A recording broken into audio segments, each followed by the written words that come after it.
Política y fe, vista de otra manera. Damos inicio.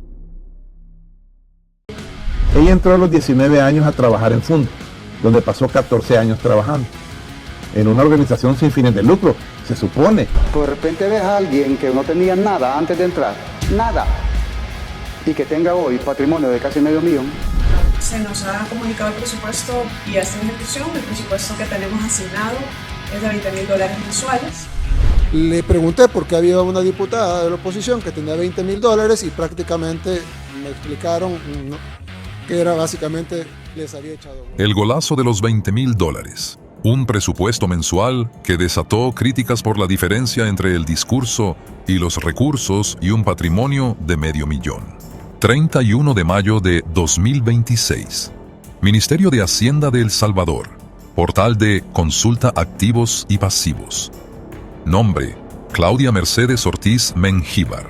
Cargo: diputada propietaria. Activos declarados: $739,000. Pasivos declarados: $201,000. Patrimonio neto: $538,000. Ese es el número. $500,000. Esa es la cifra que hizo temblar la narrativa de la oposición salvadoreña. Se vendieron como la resistencia ciudadana, se disfrazaron de la voz del pueblo trabajador, se pararon en el atril a dar clases de moralidad, pobreza y austeridad, y de repente el telón se cae, y detrás del telón no hay una humilde abogada contra el sistema. Hay una cuenta bancaria que el 99% de los salvadoreños no verá pero ni en 3 vidas de trabajo, porque cuando juegas a ser el faro moral del país, no puedes tener en el sótano lleno de oro. Damos inicio. Apoya tu canal de Fe y Política. Ahora puedes hypear nuestros videos y ayudarnos a crecer. Cada vez que hypeas un video, le das un impulso extra para sus visualizaciones y aparezca en más recomendaciones. ¿Cómo hacerlo? Es muy fácil. Busca el botón hypear dentro del video en tu móvil, dale tu apoyo con puntos y listo. Ya estás ayudando a que este contenido llegue más lejos. Cada semana puedes apoyar varios videos. Ayúdanos y danos ese empujón. Antecedente histórico. Durante décadas, las declaraciones de bienes de los funcionarios salvadoreños operaron bajo reserva.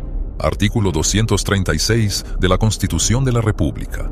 Sección de probidad de la Corte Suprema de Justicia. Información blindada y confidencial. El secreto de la casta. El pacto de silencio donde todos comían y nadie preguntaba. Derecha, izquierda y centro. Todos protegían el mismo candado. Y Claudia Ortiz jugaba con esa ventaja. Salía a las cámaras, exigía transparencia, golpeaba la mesa, pero su propio expediente estaba bajo llave. La gran defensora de la verdad no abrió la puerta por voluntad propia. Se la abrieron a patadas desde afuera. Comparativa oficial de patrimonios netos. Mayo de 2026. Presidente de la Asamblea Legislativa, Ernesto Castro. $232,375. Presidente de la Corte Suprema de Justicia, Henry Alexander Mejía, $148,000. Diputada Claudia Ortiz, $538,000. De repente ves a alguien que no tenía nada antes de entrar, nada, y que tenga hoy patrimonio de casi $500,000, no es sospechoso. Aquí la lógica se rompe. Aquí el sentido común pide auxilio. ¿Cómo es posible que el presidente del primer órgano del Estado tiene menos de la mitad del patrimonio que una diputada de oposición? Declaración de Defensa Pública de la legisladora. He declarado todo mi patrimonio y el de mi grupo familiar de manera completa, de manera veraz. Todo tiene soporte documental y pues no hay nada oculto, ¿verdad? Todo se ha hecho según la ley lo exige. Justificación técnica. Inclusión obligatoria de bienes del cónyuge e hijos. El viejo truco del grupo familiar, la defensa corporativa de manual, no es mi dinero, es el dinero de la familia. Son los créditos hipotecarios. Es la plusvalía de la casa. Y yo pregunto, ¿dónde estaba esa empatía técnica cuando ustedes acusaban a los demás? Ella entró a los 19 años a trabajar en Funde, donde pasó 14 años trabajando. En una organización sin fines de lucro, se supone. Pero esos representantes no tienen cheque en blanco. Tienen un poder delegado del cual deben rendir cuentas. ¿De dónde llegaste a tener 739 mil dólares de activos y 201 mil de deudas? O sea que inclusive su neto, su patrimonio es 538 mil. Bueno, de entrada no me cuadra, pero no estoy acusándote de nada, Claudia. O sea, mejor habla de eso en vez de estar hablando que le fuiste a pedir pistola a Claudia Sheinbaum. Aquí está la clave del imperio: el lucrativo negocio de la pobreza y la sociedad civil. 10 años sentada en los escritorios de Funde, recibiendo dólares de la cooperación internacional, escribiendo informes sobre cómo los salvadoreños son pobres, mientras ella cobraba sueldos del primer mundo. La vida te cobra las facturas, y a Claudia Ortiz la factura le llegó en forma de un presupuesto de $20,000. Se nos ha comunicado el presupuesto y ya está en ejecución. El presupuesto que tenemos asignado es de $20,000 mensuales, el cual dijimos en su momento que por transparencia lo íbamos a publicar cuando ya estuviese en ejecución, y así es. El escándalo del presupuesto fraccional. Mayo de 2026. Se revela un memorándum de la Junta Directiva de la Asamblea Legislativa. Asignación aprobada para la fracción de Vamos, $20,000 mensuales para contrataciones. Sí, $20,000 mensuales para un solo curul, para una sola diputada. Esa es la cantidad de dinero público que fluía hacia la oficina de la gran defensora de los pobres. ¿Y qué hizo ella cuando le pusieron ese cheque sobre la mesa? ¿Lo rechazó indignada? ¿Hizo una conferencia de prensa al día siguiente para devolver el dinero al Estado? Diputada, hemos visto que muchos comentarios de las personas que dicen que usted siempre ha hecho un llamado a la austeridad de los fondos públicos, pero que con esto que ha pasado se contradice. Le pregunté por qué había una diputada de la oposición que tenía $20,000 y prácticamente me explicaron que era básicamente les había echado gol con sus solicitudes de personal, y yo lo que le dije fue, bueno, pero ustedes mandan, pues, ustedes son la mayoría, ustedes tienen la directiva, así que reviértanle eso y pásenle el mismo presupuesto, que tenga $11,000 igual que todos los demás diputados. Si se queja, que se queje; si vota en contra por las cosas, pues que vote en contra. Ese es el tamaño de la desconexión. Ese es el verdadero rostro de la élite de oposición. Juegan a la revolución con el estómago lleno. Hace 50 años, Henry Kissinger prestaba juramento como secretario de Estado de los Estados Unidos, terminando siendo uno de los mayores genocidas del siglo XX como cerebro del Plan Cóndor. 31 años después de los falsos acuerdos de paz, al fin nuestro pueblo vive una verdadera paz. El presidente Nayib Bukele merece el Premio Nobel de la Paz, no la crítica del economista. El Premio Nobel de la Paz, el galardón de oro, que más bien sirve para decorar los estantes de hábiles estrategas geopolíticos y líderes con un historial alarmantemente destructivo. Nos vendieron una mentira empaquetada en premios europeos. Nos dijeron que la paz era un papel firmado por políticos de traje, mientras el pueblo ponía a los muertos.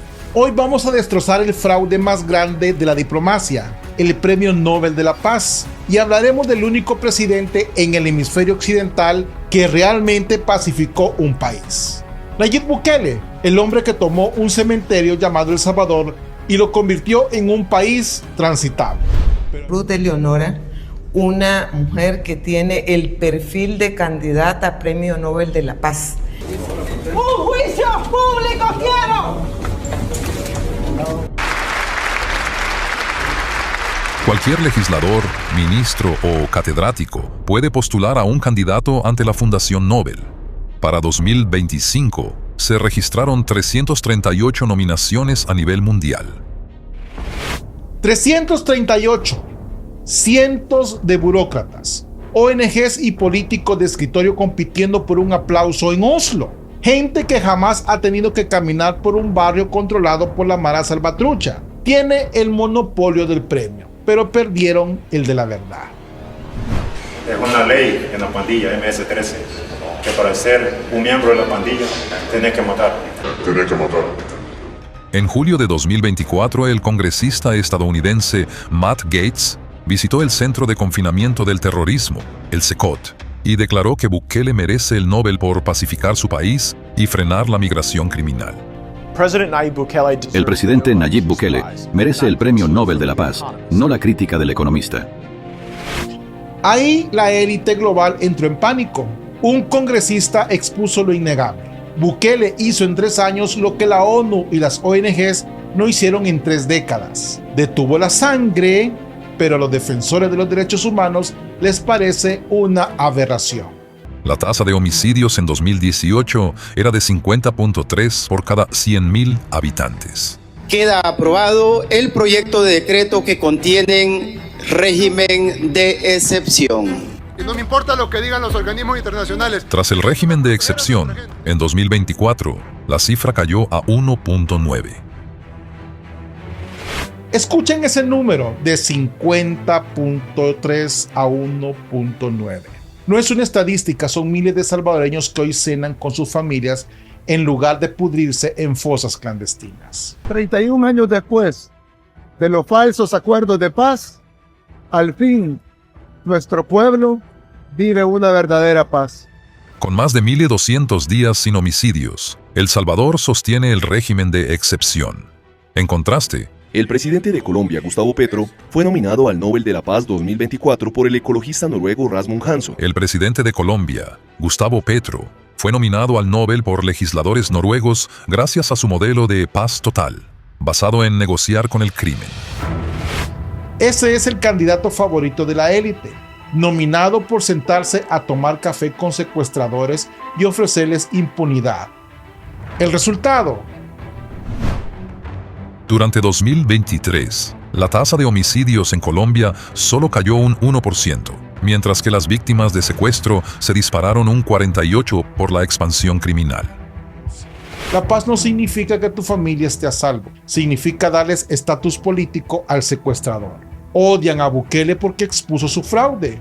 Si encerrar criminales funciona, las ONGs ya no pueden cobrar millones por mediar conflictos. Les arruinó el negocio de la intermediación del dolor. Críticos y organizaciones señalan al menos 218 reos fallecidos bajo custodia del Estado en El Salvador, denunciando la captura de personas sin vínculos pandilleros. Aquí no maquillamos nada. ¿Es perfecto el sistema judicial? No lo es. Pero ¿por qué le exigen a Bukele una perfección que jamás le exigieron a gobiernos anteriores? Cuando Arena y el FMLN gobernaban, morían miles. Amnistía Internacional exigía sanciones, no hacían foros. Es una tragedia cada inocente capturado. Sí, pero ¿no es más humano un margen de error intentando salvar al país que un Estado cobarde permitiendo 41,000 asesinatos en una década? ¿Dónde estaba el Nobel para el pueblo que sobrevivió a eso?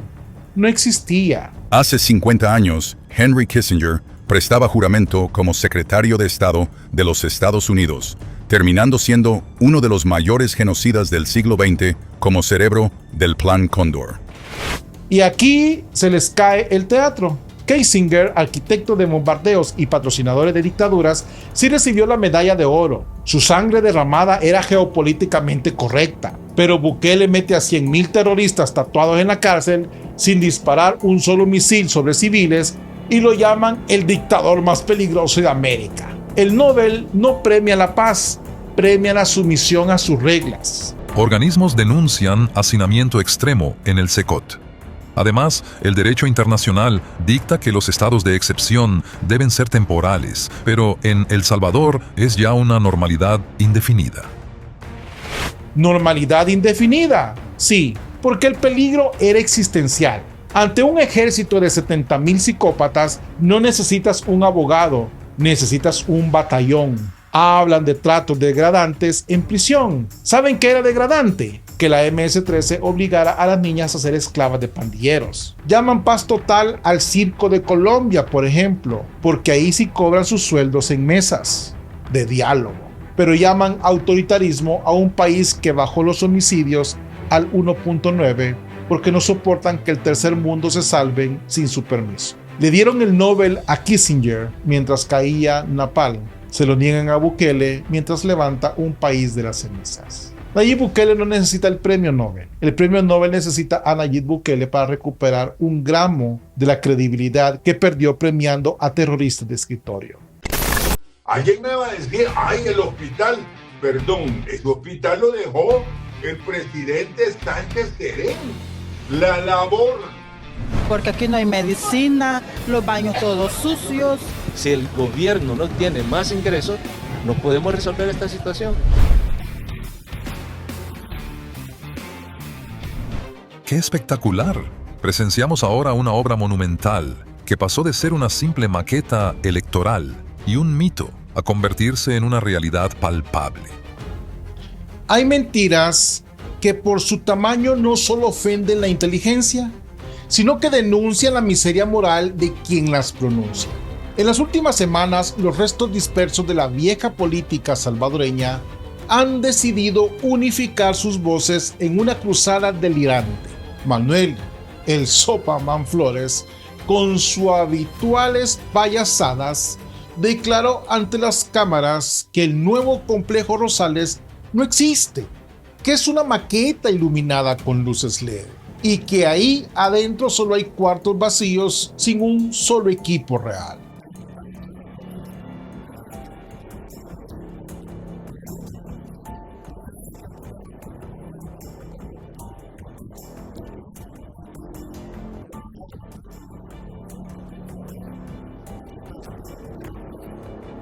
Mientras tanto, la bestia política Ronald Umaña, con la urgencia del que busca un minuto de fama, exigía ver un solo espacio operativo o un área de intervención de verdad. Porque yo quiero ver eso, pero con medicinas. Quiero ver un hospital con camas, con laboratorio, con quirófanos, para hacer operaciones, para hacer cirugía. Ahí no hay nada. Ese es un edificio, dicen, de consulta externa. Y desde luego, la política millonaria. Sí, la que siempre está del lado de los pandilleros, la que vota siempre por el no. Claudio Ortiz repitiendo la misma partitura desprovista de la realidad.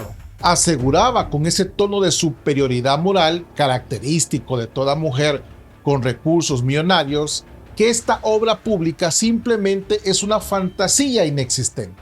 Hoy por hoy no hay Hospital Rosales. ¿O hay? No hay Hospital Rosales, no existe. La realidad, damas y caballeros, no obedece a los delirios de la oposición. La realidad se construye con concreto, con tecnología de punta y con expedientes de auditoría que no se pueden borrar. Lo que van a escuchar hoy no es un discurso político, es una demolición documentada de la hipocresía partidaria. Es hora de abrir el verdadero expediente de la infraestructura pública en El Salvador. El 63.7% de la población salvadoreña vivía en estado de pobreza, pero cuando estos indicadores toman cuerpo, adquieren nombres y apellidos, entonces la realidad se convierte en carne y hueso. El marco regulatorio del bienestar ciudadano en El Salvador inició una transformación estructural a partir del año 1989. Bajo la administración del expresidente Alfredo Cristiani, se aplicaron severas políticas de ajuste estructural. A pesar de las campañas oficiales bajo el lema "Seguiremos mejorando", los registros gremiales de la época confirman huelgas sistemáticas. Los mismos de siempre, los que históricamente han tenido secuestradas estas instancias y que gracias a esas personas se han tenido salarios indecentes, salarios miserables y esos incrementos que dan vergüenza. Escuchen bien el origen de la tragedia. Seguiremos mejorando, decían los comunicados de la época, mientras los recintos operativos rurales se quedaban sin suministros básicos. Los datos de cobertura institucional durante las 2 primeras décadas de administraciones de Arena confirman que el sistema cubría únicamente al 14% de la población, restringido exclusivamente a los trabajadores del sector formal. La red responsable del resto de la población alcanzaba una cobertura efectiva de apenas el 35% debido a la concentración urbana de la infraestructura. Un modelo impecable para la exclusión social. Si eras parte del 14% con empleo formal, tenías derecho a que te agendaran una cita para 6 meses después. Si eras parte de la inmensa mayoría, tu única opción era rezar o ir al amontonarte en los pasillos en ruinas de la antigua sede de Rosales. El acceso a los servicios estatales se convirtió en un privilegio de nacimiento. Los indicadores de desempeño en la transición 2000-2001 muestran que las atenciones básicas por habitante subieron estadísticamente. Sin embargo, las resoluciones de casos complejos bajaron un 10.4% debido a la pérdida neta de espacios físicos. ¿Saben qué significa eso realmente en la vida real? Significa que el fenómeno criminal del endosamiento, dos ciudadanos en estado crítico, compartiendo el mismo colchón oxidado, significa lista de espera que se convertían en condenas irreparables. Significa que tu probabilidad de recibir asistencia de urgencia se redujo en más de un 20% porque los gobernantes prefirieron gastar millones en propaganda antes que en vigas y equipamiento. Ay, el hospital, perdón, el hospital lo dejó el presidente Sánchez Serén. La labor de haber hecho hasta el diseño fue del anterior presidente. La labor de haber conseguido el dinero, el crédito, fue del anterior presidente. Y tengo que gastar esto para venir aquí porque con $10 aguantando hambre. Vaya, entonces y lo tengo que venir mañana y pasado, me está diciendo. Porque aquí no hay medicina, los baños todos sucios. Si el gobierno no tiene más ingresos, no podemos resolver esta situación. En el plano financiero, la gestión dejó diseñado un programa de modernización con préstamos del BID por $170 millones.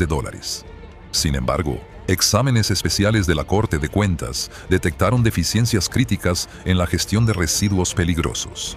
Resultaron ser administradores tan mediocres, irresponsables y de cuello blanco como lo del chaleco tricolor que tanto criticaban.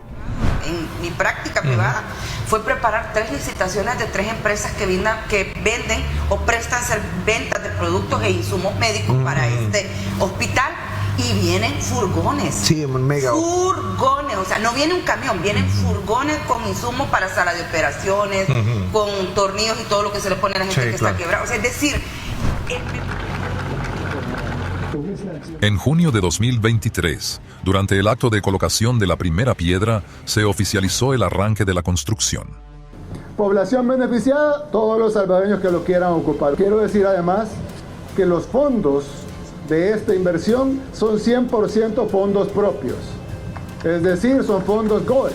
Analistas de oposición cuestionaron las fuentes de financiamiento, señalando la existencia de fondos internacionales remanentes sin ejecutar, y criticaron los índices de transparencia de la institución pública encargada de la ejecución física de la obra.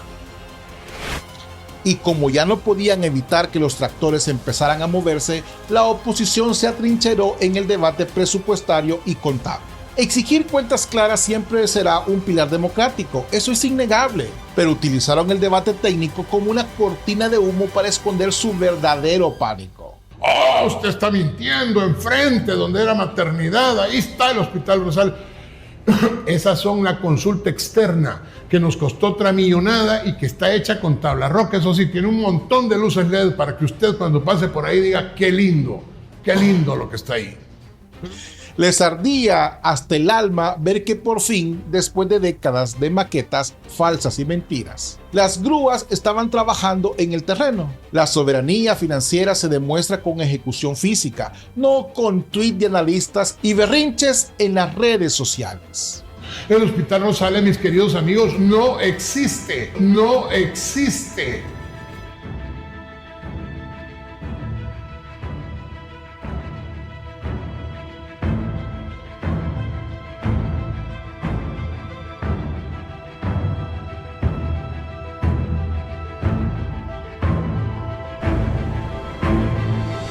¿Qué tal, director? Buenas noches, señor presidente. Doctor Marvin Aguilar, director del Hospital Rosales. Mucho gusto. Es un placer poder darle la bienvenida al nuevo Hospital Rosales.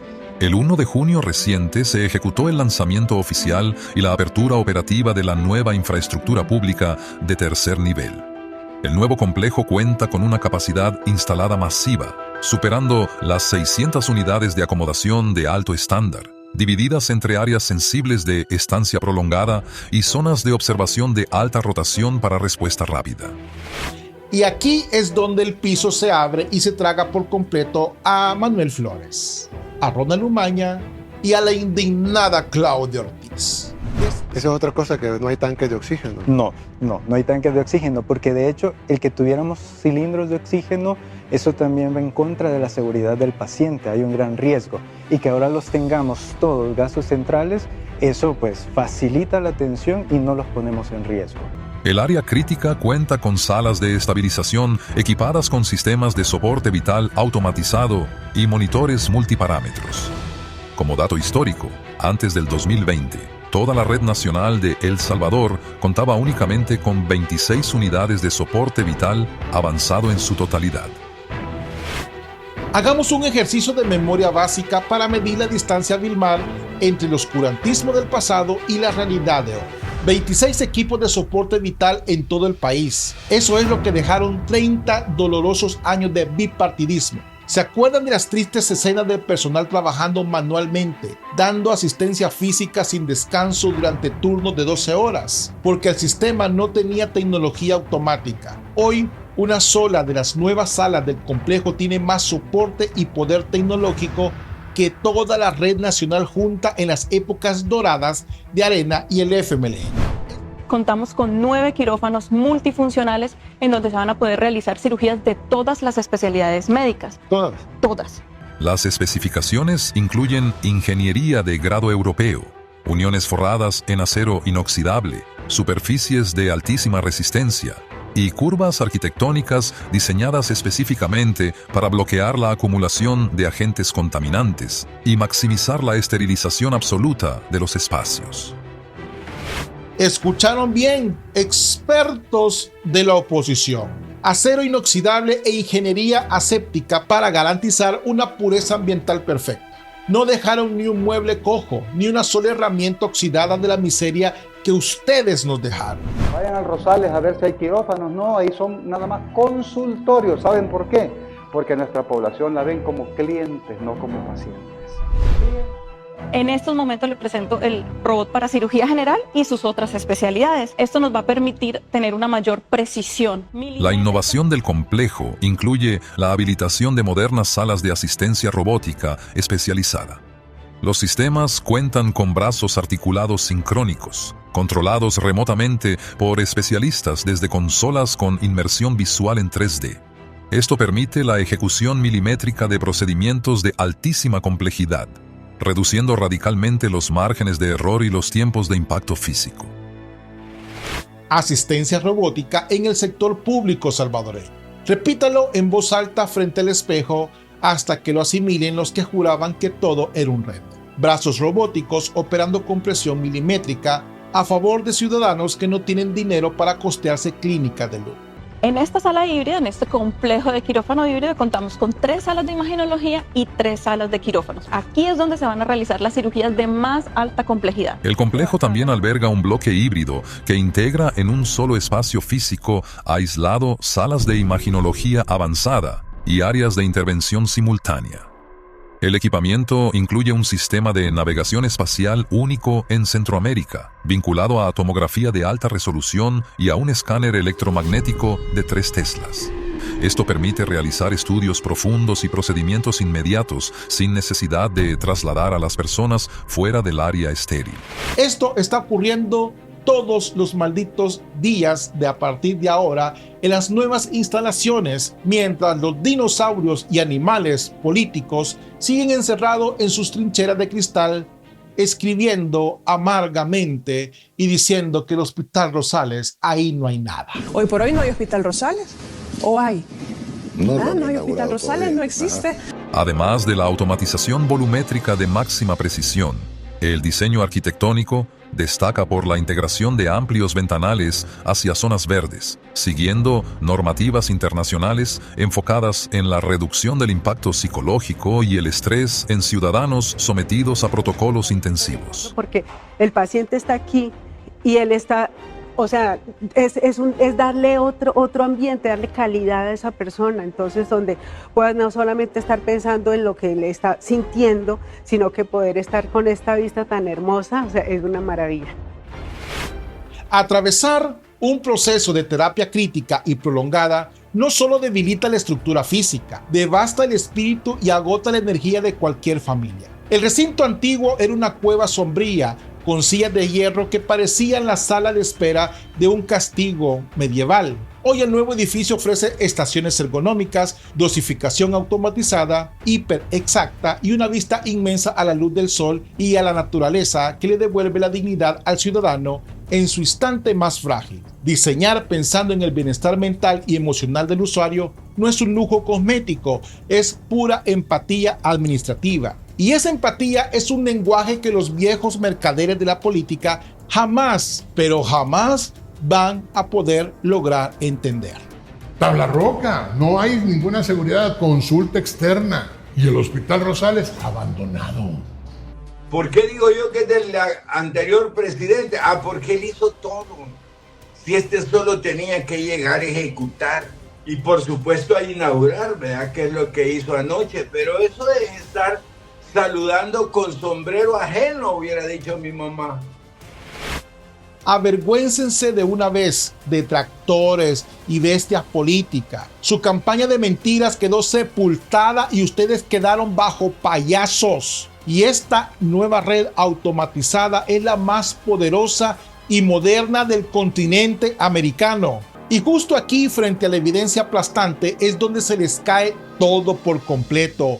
Hipócritas y fariseos de la política salvadoreña. Sí, me refiero específicamente a ustedes, Claudio Ortiz, Ronald Umaña y Chino Flores. Señores, este no es un simple error de cálculo comunicacional de ustedes. Este es el retrato en ultra alta definición de su irreversible bancarrota moral, técnica e intelectual. A ustedes no les hunde el fondo del mar en la crítica de un analista o de un youtuber como yo. Los hunden sus propios registros históricos de saqueo inoperante y la contundencia física de una mega obra que no podría ocultar ni convocando a toda la prensa internacional. Esto no se define en un panel arreglado de televisión, señora Ortiz. Ya terminó con un aplastante y humillante veredicto definitivo ejecutado por los brazos robóticos de la modernidad. Y la sentencia final no admite apelación. La mentira serial ha sido ejecutada en este país y la nueva y monumental infraestructura pública les ha puesto la lápida de concreto para siempre. Políticos imbéciles. Los esfuerzos de mi gobierno se han orientado a generar las condiciones y resultados que transformen la situación nacional hacia un nivel de vida digno. Que no nos van a hacer la hemodiálisis. ¿Por qué? Porque no hay material. ¿Usted no ha comprado los insumos? No tengo cómo comprarlo. Imagínense, no los hacen esto, vamos a morir. Y hasta aquí nomás la corrupción, no más corrupción. Hay un grupo de médicos que no quieren acatar la medida del control de asistencia en el reloj biométrico, esa es otra cosa.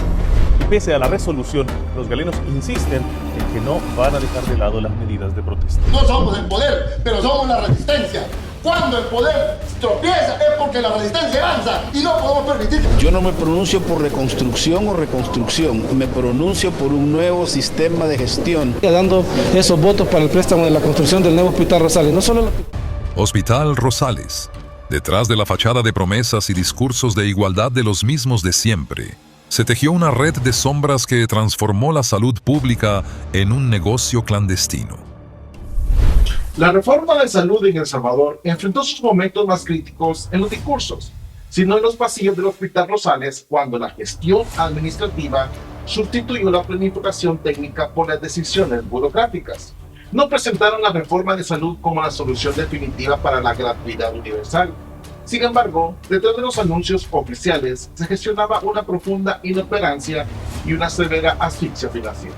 El Hospital de Referencia Nacional se convirtió en el reflejo de una gestión deficiente. ¿Cómo se puede sostener un discurso de bienestar social cuando los pacientes de oncología enfrentaban suspensiones en sus tratamientos?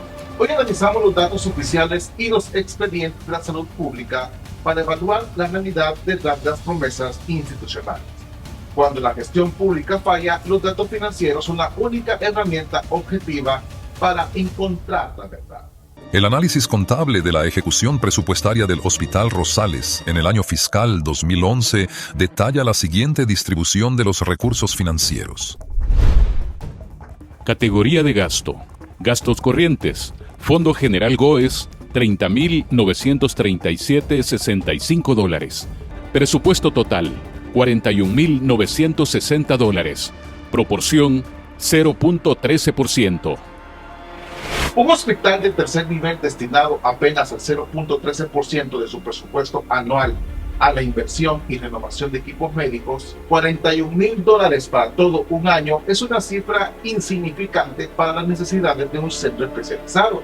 Mientras los quirófanos trabajaban con tecnología obsoleta, los datos demuestran que el 7.32% de los insumos médicos seguía dependiendo de recursos propios, lo que obligaba a mantener mecanismos de cobro para evitar el desabastecimiento de insumos básicos. La gratuidad oficial se sostuvo a costa de la calidad del servicio.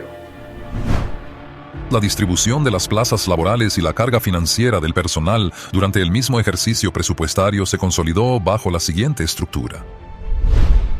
Clasificación de la plaza. Personal ejecutivo. Asignación anual, $85.120 dólares. Asignación anual, $14.222.035 dólares. Esto demuestra una rigidez burocrática absoluta. Se diseñó una estructura donde el margen de maniobra operativa ante las emergencias sanitarias era totalmente nulo.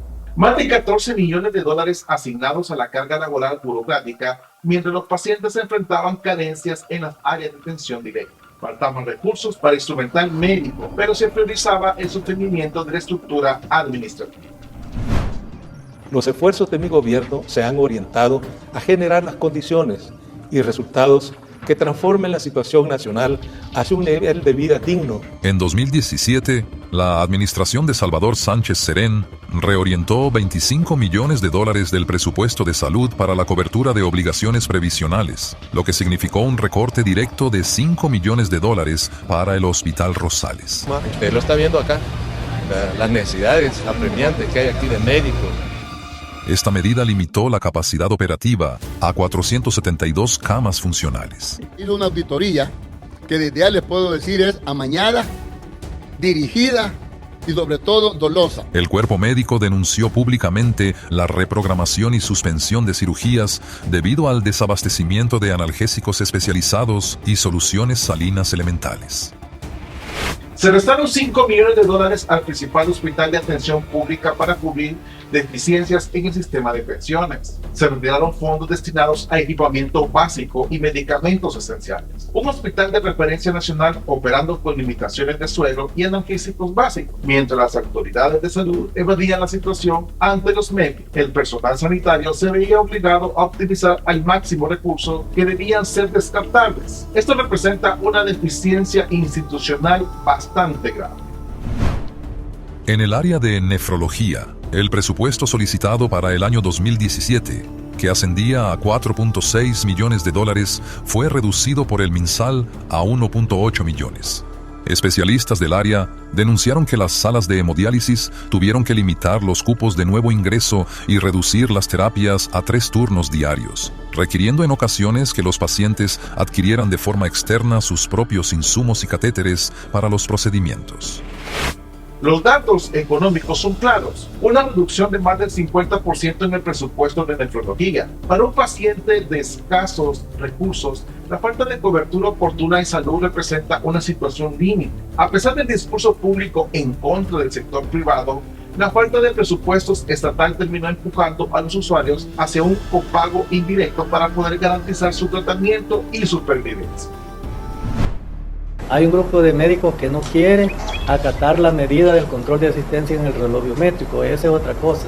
En 2014, la dirección del hospital implementó sistemas de control biométrico para el personal especialista, lo que derivó en un conflicto laboral y una huelga médica que fue declarada ilegal. Y pese a la resolución, los galenos insisten en que no van a dejar de lado las medidas de protesta. No somos el poder, pero somos la resistencia.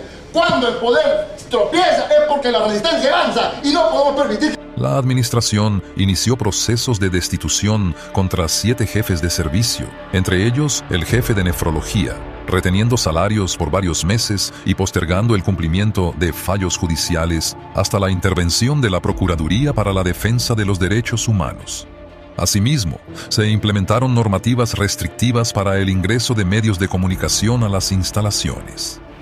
Frente a la crisis del sistema, la prioridad administrativa se centra en medidas coercitivas y controles de existencia en lugar de la gestión de insumos. Se aplicaron sanciones salariales severas a los médicos especialistas encargados de los procedimientos de alta complejidad. Además, ante las denuncias públicas sobre el estado del hospital, la respuesta oficial fue limitar la transparencia y restringir el acceso a la prensa, priorizando el cuidado de la narrativa institucional por encima de las resoluciones de las demandas laborales y asistenciales.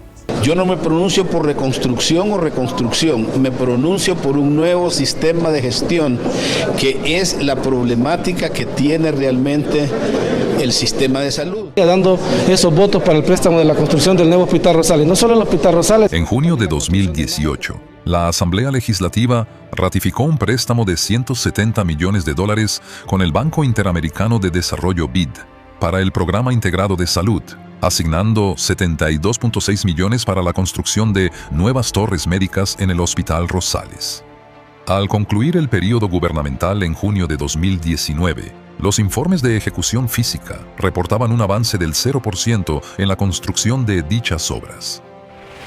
A pesar de contar con el financiamiento aprobado y los fondos disponibles por parte del BID, la gestión gubernamental transcurrió sin iniciar la obra física programada. Se heredaron únicamente planos y maquetas, mientras la infraestructura centenaria del hospital continuaba operando bajo condiciones de sobrepoblación y deterioro técnico. Auditorías posteriores de la Corte de Cuentas de la República detectaron que, durante el periodo de transición de 2019, se registraron irregularidades en los controles de gastos de administraciones anteriores. Específicamente en el hospital, se confirmó el ingreso de un lote de medicamentos por un valor superior a los $650,000 que ingresó al almacén general, sin la correspondiente opinión técnica detallada ni la autorización formal exigida por la Ley de Adquisiciones y Contrataciones de la Administración Pública, la CAPE. Las auditorías técnicas revelan las fallas graves de control interno, el ingreso de montos significativos en fármacos sin cumplir los protocolos de supervisión técnica infringen las normativas vigentes de adquisiciones. Recibir insumos médicos omitiendo las firmas y verificaciones legales representa un riesgo administrativo y técnico directo respecto a las especificaciones y vigencias de los medicamentos entregados al sistema público. Y hasta aquí nomás la corrupción. No más corrupción. La auditoría también constató la contratación de 109 profesionales bajo la modalidad de servicios profesionales para cubrir funciones permanentes con fondos de gasto corriente, evadiendo las normativas presupuestarias de estabilidad laboral. Asimismo, se registró la falta de controles contables rigurosos en el traslado de medicamentos hacia otros centros de la red pública. Se recurrió a la contratación precarizada de más de un centenar de trabajadores sanitarios, privándolos de las plazas formales y prestaciones de ley que correspondían a sus funciones estables. Al mismo tiempo, la falta de inventarios claros y de descargas contables formalizaban o facilitaban el descontrol en la distribución interna de las medicinas. Reportes del área de enfermería en emergencias durante 2019 indicaron que en las coberturas nocturnas se llegaron a asignar equipos mínimos de 3 enfermeras y 2 médicos de guardia para la atención de más de 150 pacientes en áreas periféricas. En el mismo periodo, usuarios del área de oncología realizaron manifestaciones públicas debido al desabastecimiento de medicamentos para los esquemas de quimioterapia en la farmacia interna. Que no van a hacer la hemodiálisis. ¿Por qué? Porque no hay material. ¿Usted no ha comprado los insumos? No tengo cómo comprarlo. Imagínate, no los hacen esto, vamos a morir. La desproporción entre la cantidad de personal y el volumen de pacientes críticos imposibilitaba una atención médica óptima bajo estándares internacionales. El resultado de una política presupuestaria deficiente concluyó con pacientes de oncología manifestándose públicamente ante la escasez de tratamientos vitales. Los datos auditados por la Corte de Cuentas y los registros de los organismos financieros internacionales muestran que el colapso no se debió a factores externos, sino a fallas severas de gestión, rigidez burocrática y falta de ejecución de los fondos de inversión. Las promesas de gratuidad. El análisis histórico demuestra que la gratuidad universal requiere planificación financiera, no solo decretos políticos. Los recursos destinados a infraestructura fueron mínimos en comparación con el aparato administrativo y la falta de insumos médicos especializados afectó a los pacientes con padecimientos crónicos y oncológicos. La realidad detrás de los datos oficiales nos muestra que la prioridad de una reforma de salud debe ser siempre la eficiencia operativa y el bienestar directo del paciente, alejando las instituciones de la propaganda y los conflictos de interés administrativo. ¿Y tú qué piensas de todo esto? Te leo en los comentarios. Bienvenido a tu canal Política y Fe, vista de otra manera, con Mau Caballero. Suscríbete, comparte y da clic a la campanita para notificaciones de nuevo contenido.